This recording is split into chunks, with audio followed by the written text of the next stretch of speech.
Assalamualaikum warahmatullahi wabarakatuh. Waalaikumsalam warahmatullahi wabarakatuh. Sebelum kita memulai layanan bimbingan kelompok kita, alangkah baiknya kita berdoa dulu. Minta tolong yang laki-laki untuk memimpin doanya. Sebelum kita memulai bimbingan pada hari ini, alangkah baiknya kita berdoa dulu. Doa dimulai.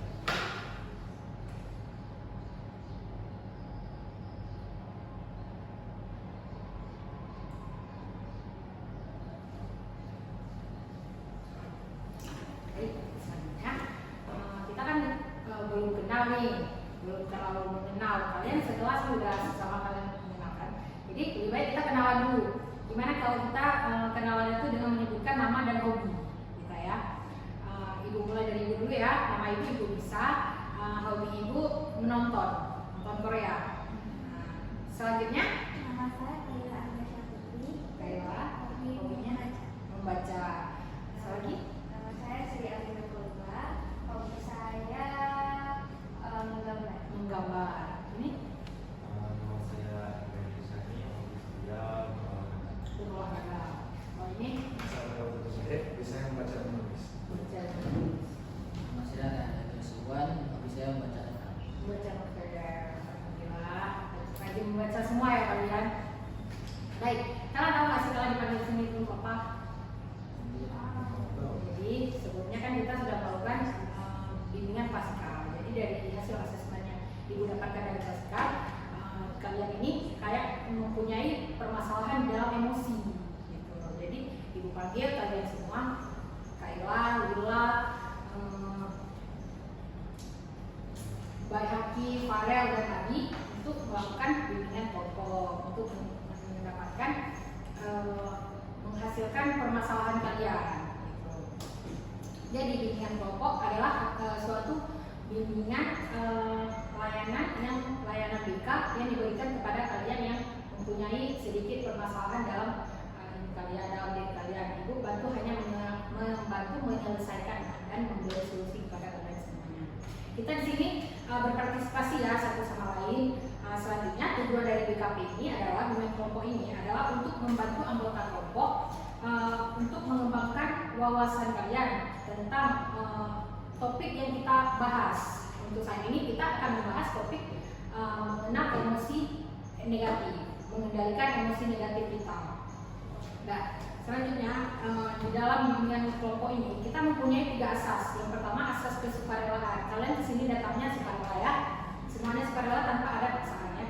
Dan selanjutnya ada asas keterbukaan. Di asas keterbukaan ini kita wajib menyampaikan apa yang ada di dalam diri kita semuanya tanpa ditutup-tutupin. Yang ketiga ada asas kerahasiaan. Asas kerahasiaan adalah kita semua yang di dalam kelompok ini kita merahasiakan apa isi percakapan kita di sini. Semuanya kita hanya kita aja yang tahu, orang lain nggak ada yang belum tahu gitu. Itu yang disebut dengan asas kerahasiaan.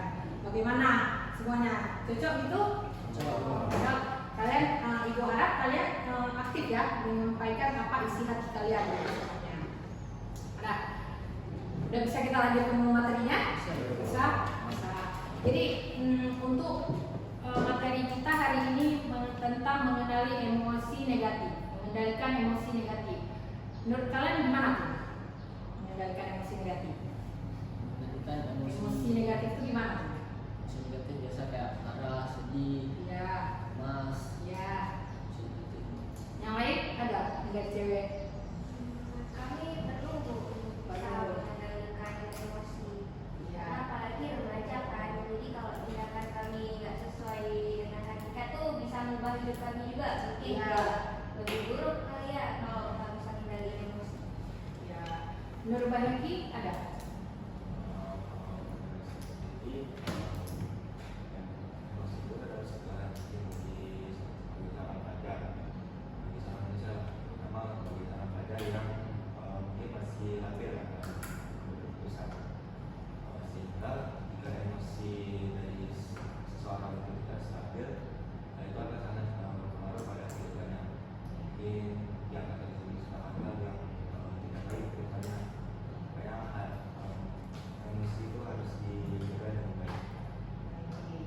Emosi itu memang sangat penting ya di kehidupan kita, sangat penting. Jadi kita tuh memang harus mengendalikan emosi. Jadi menurut kalian ya, apakah kalian mempunyai masalah, kalian datang ke sini kan dengan ada masalah nih, kalian datang ke sini tentang emosi kalian. Menurut Abi, apa nih masalah Abi tentang Kalau saya emosinya lebih ke cemas. kecemasan? Ya, kenapa cemas Abi? Karena bentar lagi juga ada ujian. Ya, Habis itu saya di kelas sering kurang fokus, kayak tidur. Jadi cemas akan ujian itu ada. cemas takut ujian ya. Ya, karena mungkin kadang ada yang belum saya pelajari lewat gara-gara nggak fokus. Ya. Ujian pelajaran. Menurut kalian gimana nih solusi untuk Abi? Dari Farel. Mulai dari Farel. Ya. Karena pandangan Farel sendiri. Ya boleh, tergantung pandangan kita sendiri ya. Yang pertama itu adalah sebenarnya hilangin pemikiran cemas itu harus hilangin, karena kalau dalam Farel mau cemas mau nggak cemas ujian itu bisa datang juga. Iya. Karena gimana pun yang namanya kalau udah ujiannya itu kan pasti kalau kita cemas justru malah mengurangi aktivitas dalam belajar. Jadi kalau cemas itu malah mengurangi ini nggak cemas, sampai aja cemas. Itu menurut Farel. Menurut Injani ada nggak? Kayla, Willa? Ada. Bisa merubah kebiasaannya. Biasanya dari tidur ya, sering tidur di kelas. Menurut Willa sama dengan jawaban Kayla. Sama dengan jawaban Kayla, kayak Abi mungkin bisa jangan begadang malam-malam biar nggak ngantuk di kelas, atau sebisa mungkin buka mata lebar-lebar gitu. Oh. Ya, dari Mami, menurut Bayhaki ada sama semua ya. Ya, di dalam kalau Abiyu berpikir Abiyu cemas nih karena mau ujian. Abiyu yakin aja pada diri sendiri kalau Abi itu pasti bisa di ujian tuh. Abi berarti harus meningkatkan kalau Abi sering ngantuk di kelas itu. Abi sering apa kelas itu. Kadang tuh malas belajar dan cemas jadinya ujian. Abi harus merubah kebiasaan itu. Gitu. Bisa Abi? Bisa. Bisa. Untuk selanjutnya siapa nih? Gimana nih? Farel. Jadi masalah emosi saya tuh seringkali waktu saya lagi ada emosi kayak takut, cemas, terus tadi saya kan bukan tipe orang yang suka bilang atau cerita ke orang lain. Oh, Maksudnya enggak ya saya lebih ya simpan sendiri aja. Tapi lama-lama juga makin terasa. Untuk kita ya. Iya. Hasilnya lama-lama sakit. Iya. Ya, jadi saya udah coba sekalipun untuk cerita ke orang lain, hasilnya malah nggak sesuai dengan saya inginkan. Iya, itu untuk masalah sini. Menurut kalian gimana nih untuk permasalahan Farel? Kalau menurut saya Bu, emosi itu jangan dipendam-pendam, apalagi misal ada masalah. Karena banyak kasus sekarang orang bunuh diri karena banyak masalah dan dia nggak cerita ke orang lain. Cuma ceritanya tuh harus ke orang-orang terdekat atau orang yang dipercaya. Karena kalau orang yang dipercaya bisa-bisa menambah masalah. Ya. Saya gitu. Menurut Bayhaki ada? Kalau dari saya sendiri, menurut saya kalau kita punya masalah, sebenarnya kita tuh bercerita kepada orang lain. Tidak baik menggunakan sesuatu itu terlalu berlebihan, karena ketika kita menggunakan sesuatu itu dari awal yang kecil bisa menjadi konflik dan pada akhirnya itu akan meledak sendiri dengan sendirinya. Iya. Seperti bom waktu Iya. dalam diri kita. Seperti yang dikatakan oleh dulu. Banyak orang sekarang itu tidak memang bunuh diri karena tidak dapat membuat apa yang dia inginkan. Makanya menurut saya sebenarnya kita ini lebih terbuka kepada orang lain. Terbuka ini mungkin bisa ke keluarga, orang yang percaya, atau mungkin ke kepada konseling sendiri. Selanjutnya ada yang cewek nih. Gimana?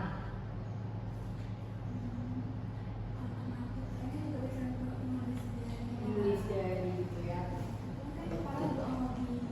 Iya. Dari Lila sama? Iya Bu. Ya dari ibu juga gitu. Kalau misalnya nih Farel nggak bisa ceritain ke Bayhaki, nggak bisa ceritain ke Abi atau ke siapapun orang yang Farel nggak bisa cerita, Farel bisa nulis gimana di buku diary kayak Kayla dan Lila tadi.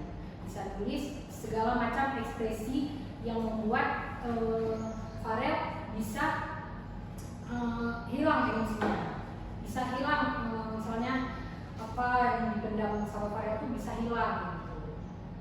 Biasanya nih Farel ngeluapin emosi itu gimana? Saya biasanya sih salurkan hobi itu baca buku, buku keringan misalnya, bukan buku yang berat. Baca buku, nonton video, Ya. Videonya yang video-video bermanfaat kan? ya pasti. Terus coba Farel mulai nulis, misalnya kalau safar ya gimana misalnya kan juga kayaknya kita pada kali ya jadwalnya, terus kayaknya kita capek kali mikir tentang materi yang ajaran semuanya gitu. Jadi cobalah Farel untuk nulis ya, nulis per hari gitu, untuk bisa meluapkan emosi yang ada pada diri Farel sendiri gitu ya. Menurut Baik Hati ini, gimana Baik Hati? Ada? Kalau dari saya sendiri lebih ke overthinking. Overthinking. Saya suka kayak berpikir terlalu berlebihan gitu. Ya. Jadi saya pikir apa yang saya lakukan hari ini, apa yang saya ambil pada hari ini ke depan, terlalu berpikir gitu. Menurut yang cewek gimana? Untuk permasalahan Baik Hati, gimana?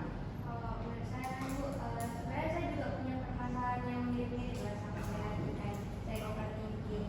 Kalau saya sendiri, kalau misalkan nggak ada suatu hal yang lagi saya lakuin, itu tuh saya lebih sering overthinking. Jadi kayak sebisa mungkin saya sibukin diri gitu. Buka diri ya. Ya, atau emang kalau ada permasalahan yang bikin kita nggak tahu jalan keluarnya tuh, kita bisa tanya sama orang yang mungkin hidupnya kan misalkan kalau saya lebih sering cerita ke tante saya kan gitu. Jadi tante saya tuh beriin saran, kamu harus mikir ini, jangan terlalu banyak mikir yang kayak ini, karena itu bakalan berdampak ke apa ya, hati dan segala hal gitu di dalam diri kamu gitu. Ya. Menurut Kayla, wawasan juga. Menurut yang cowok gimana?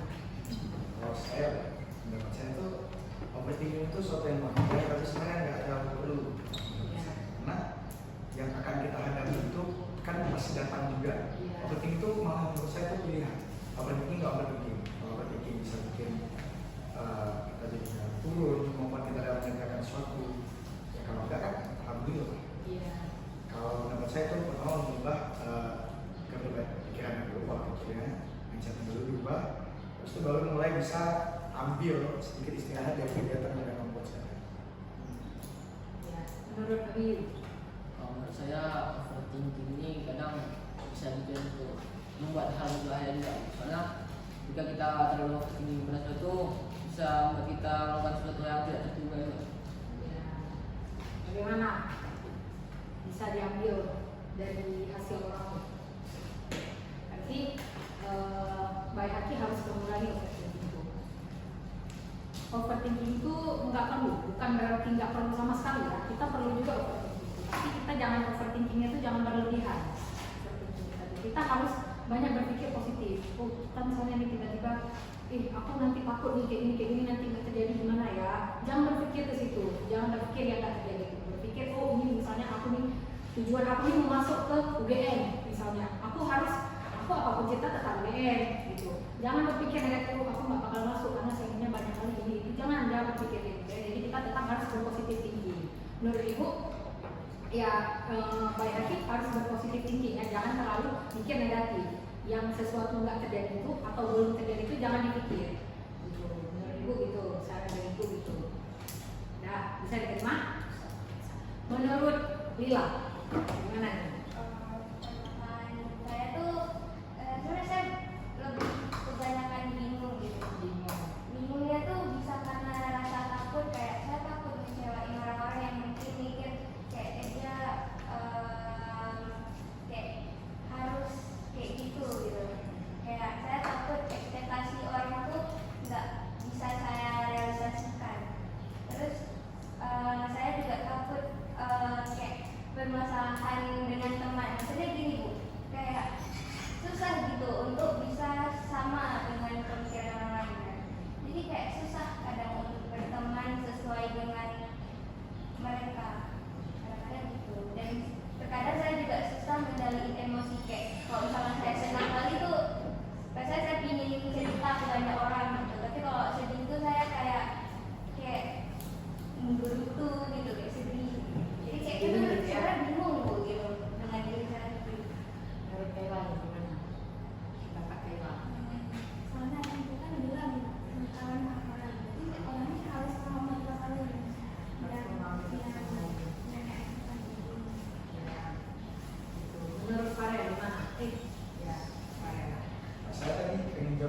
ekspektasi. Sebenarnya ekspektasi itu suatu gimana ya? Itu memang ya sebenarnya itu orang lain ya. Kita sebenarnya kenapa kita pengen dari ekspektasi itu karena kita kira orang yang udah kasih ekspektasi itu ke kita terlalu percaya dengan kemampuan kita. Padahal sebenarnya yang dia percaya itu kalau kita punya kemampuan itu sangat baik, dia sebenarnya cuma nggak pengen kemampuan kita tuh tersia-siakan. Tapi dia nggak tahu apa yang kita tahu, karena kita kan tahu ada kita bakat kita tuh sebenarnya ada yang lain. Kalau bisa kita kerja di sini, kita bisa ada kita di sini, mungkin kita bisa lebih baik dari pilihan dia. Kan dia tuh menurut pilihan dia sendiri. Jadi kalau ekspektasi itu menurut saya itu adalah kalau kita terlalu ikut ekspektasi orang lain, kita nggak bisa pilih apa yang kita mau. Menurut saya dia lebih banyak takutnya. Takut dan sesuai ekspektasi dari semua orang. Rasa cemas. Karena di memang banyak kata-kata takut bukan dari Masalahnya. Ya. Banyak.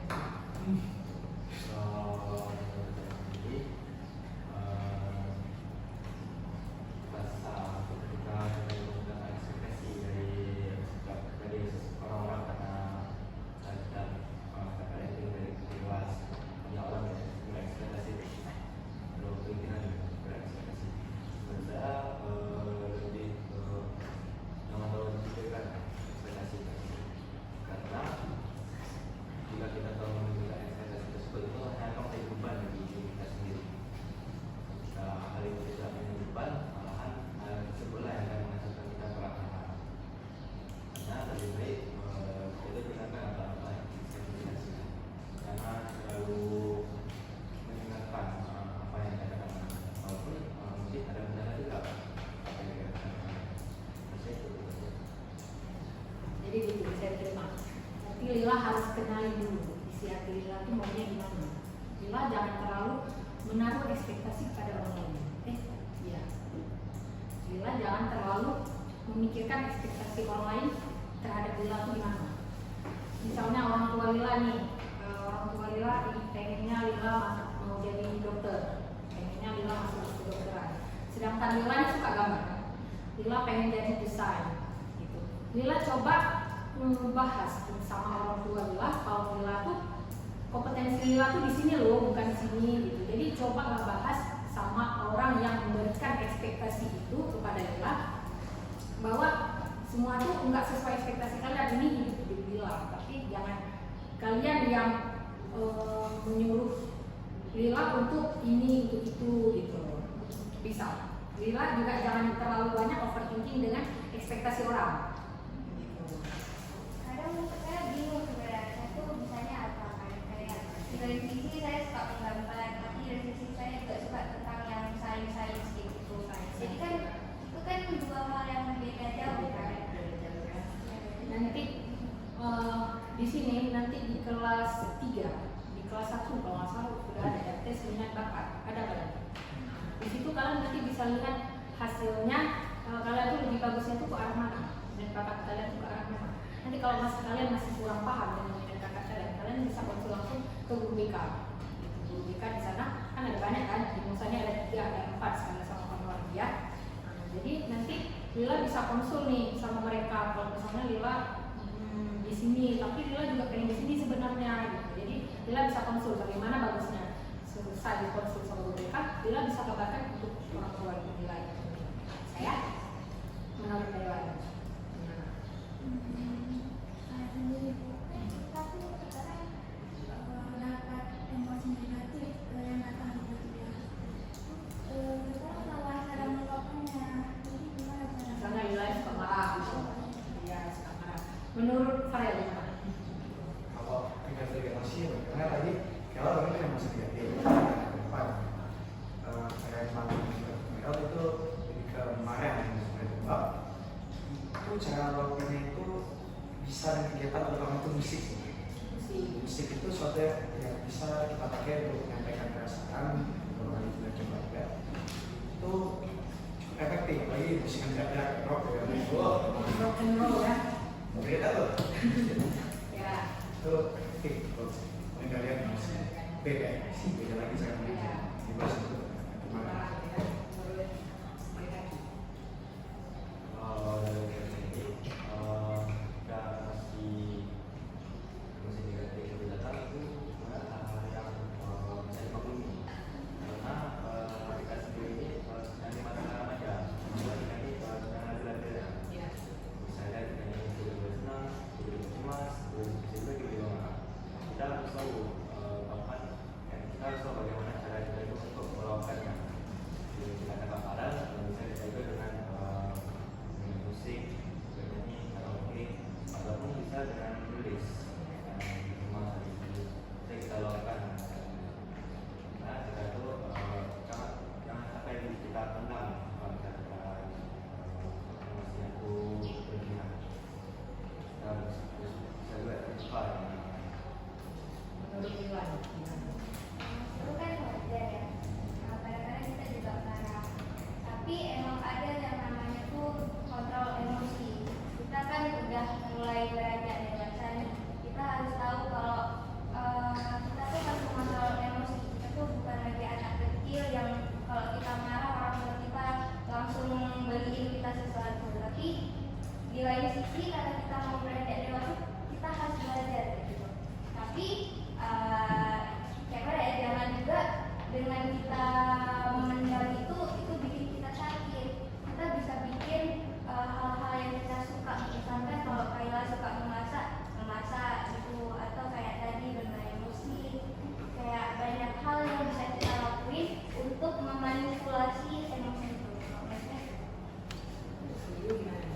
Menurut saya emosi negatif itu kan apa ya? Kalau kalian itu gimana? Kalau saya sedih, emosi saya apa?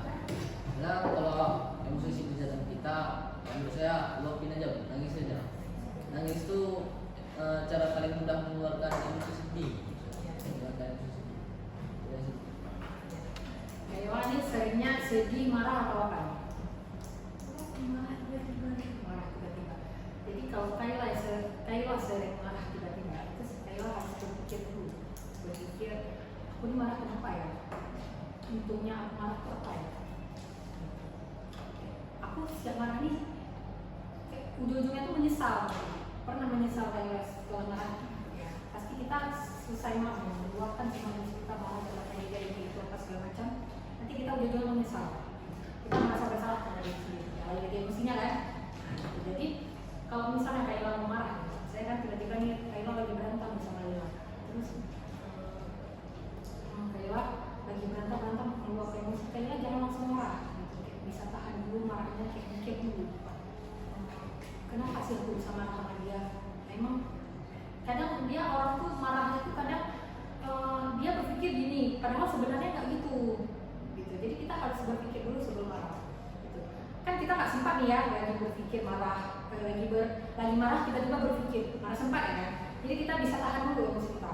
Misalnya kita emosi itu, kita bisa lagi marah, kita bisa tahan dulu emosi kita. Kita bisa menggunakan cara menghitung. Hitung 3, 2, 1, tahan bentar. Tahan. Nanti lama-lama kita nggak emosi lagi tuh. Ibu juga pernah coba praktek ya. Ibu ini juga orangnya cepat marah juga anaknya. Dan ibu sampai saat ini mempraktekkan itu. Dan alhamdulillahnya untuk ibu sendiri itu berlaku untuk ibu sendiri. Tapi Kayla cobalah untuk memakai teknik itu, trik itu gitu. Bisa ya? Terima. Ibu di sini ada permainan word wall. Di sini ada pertanyaan. Pertanyaan yang kalian game lah istilahnya. Sini ya. Di game ini kalian bisa tebak nih apa jawabannya ya.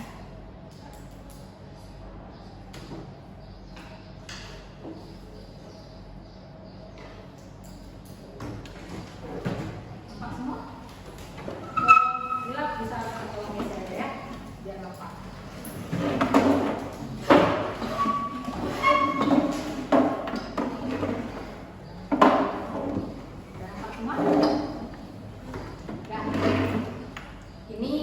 Waktu ya 30 detik. Kalau misalnya jawabannya salah, itu waktu 30 detik itu nggak akan ditambah, dia akan berkurang terus. Ya, kita smart. Jadi nomor berapa? Ya ada 4. Mengapa penting untuk memahami pemicu emosi negatif? A, B, C, D. Benar. Selanjutnya, nomor berapa? 3. Salah satu cara efektif untuk mengelola stres yang menyebabkan emosi negatif adalah B. B.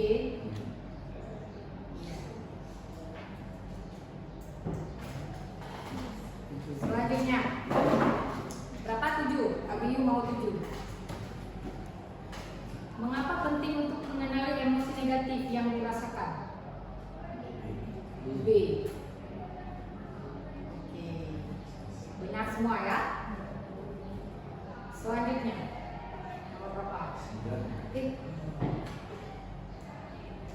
Meditasi dan mindfulness dapat membantu mengelola emosi negatif dengan cara C. Benar. Yang bisa semua ya menangani emosi sendiri. Nomor berapa? 1. Contoh perilaku asertif dalam menghadapi konflik adalah B. Ya. 9 ya, 9. Oke, 9. Teknik pernapasan dalam deep breathing bermanfaat untuk menenangkan pikiran dan tubuh. Benar semua ya. Selanjutnya ada 6 nomor lagi. 12. Aktivitas fisik seperti olahraga dapat membantu mengelola emosi negatif karena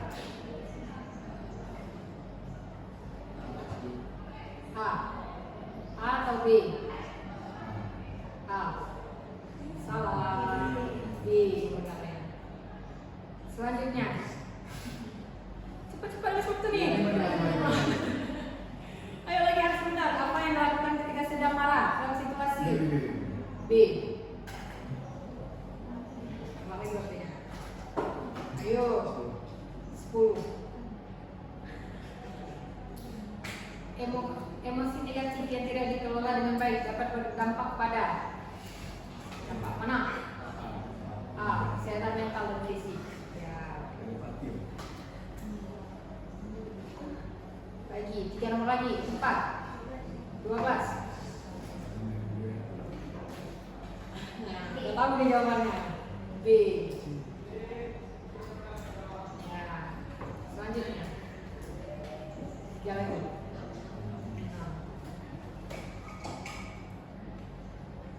Mengungkapkan perasaan secara sehat dapat dilakukan dengan cara B. Menulis buku harian atau berbicara dengan seseorang. Permasalahan baik kita kan? Ya. Selanjutnya ada 2 ke 11. 2. Ketika merasa sedih, salah satu langkah bijak adalah C.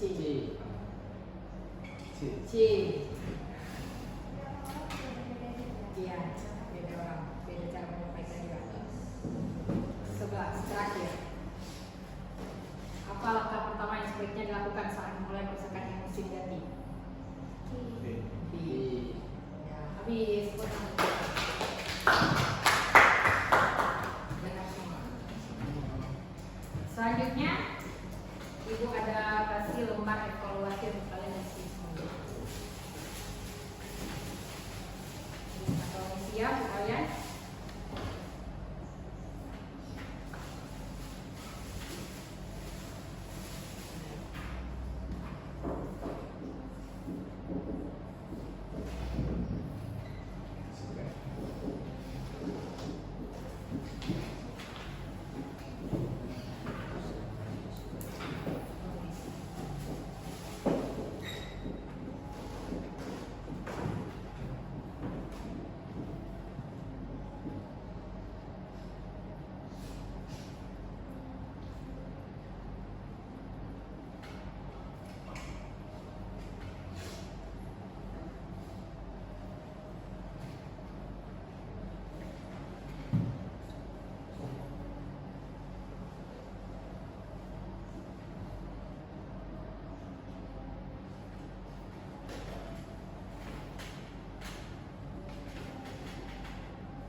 Bila bisa jumpai ibu nanti untuk melakukan konseling individual ya, bisa gitu ya.